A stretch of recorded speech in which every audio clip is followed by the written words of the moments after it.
अशोक गहलोत जी के खिलाफ भाजपा ने खूब बोला है, तभी वो सत्ता से बाहर हुए हैं।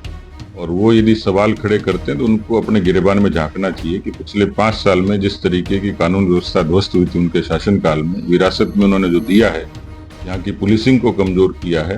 और इसलिए राजस्थान में जो हालात बने थे पिछले 5 साल में, बीजेपी की सरकार ने उसको दुरुस्त करने का काम भी किया है। दोस्तों, भाजपा के वरिष्ठ नेता सतीश पूनिया अल्प प्रवास के लिए जोधपुर पहुंचे।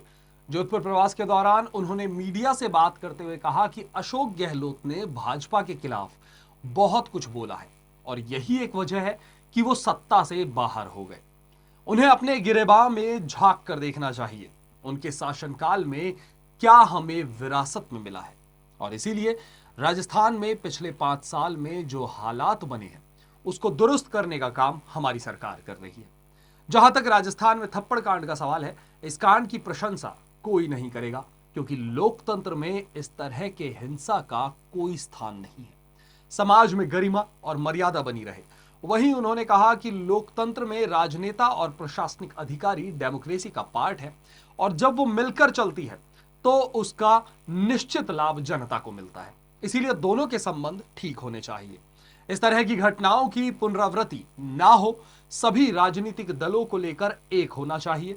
उपचुनाव के सवाल पर उन्होंने कहा कि भाजपा के पास सिर्फ एक सलूम्बर की सीट थी विधानसभा चुनाव के दौरान, लेकिन अब मुझे लगता है कि जनता जो है, पार्टी और गठबंधन ने जिस तरीके से काम किया है, उससे मैं ये कह सकता हूं कि बीजेपी अधिकांश सीटें जो है वो हासिल करेगी और जनता का भरोसा जो है वो भाजपा पर होगा। जो नासमझी समझा जाए, क्योंकि जिस तरीके से पूर्व मुख्यमंत्री अशोक गहलोत ने जम करके इस बार हमला बोला है और कहीं ना कहीं भाजपा सरकार के सामने कुछ बोलने को कुछ रहा नहीं है। ऐसा कुछ भी नहीं है। अशोक गहलोत जी के खिलाफ भाजपा ने खूब बोला है, तभी वो सत्ता से बाहर हुए हैं। और वो यदि सवाल खड़े करते हैं तो उनको अपने गिरेबान में झांकना चाहिए कि पिछले 5 साल में जिस तरीके की कानून व्यवस्था ध्वस्त हुई थी उनके शासनकाल में, विरासत में उन्होंने जो दिया है, यहाँ की पुलिसिंग को कमजोर किया है। और इसलिए राजस्थान में जो हालात बने थे पिछले 5 साल में, बीजेपी की सरकार ने उसको दुरुस्त करने का काम भी किया है। जहां तक इस घटना का सवाल है, इसकी प्रशंसा कोई नहीं करेगा। लोकतंत्र में चुनाव कोई लड़े, वोट कोई किसी को दे, लेकिन लोकतंत्र में हमारा जो संविधान है और उस संविधान के अंदर जो हमें आजादी मिली है, उसका मर्यादा से पालन करना चाहिए किसी भी व्यक्ति को। इसलिए हिंसा का कोई स्थान नहीं है और समाज में गरिमा मर्यादा बनी रहनी चाहिए।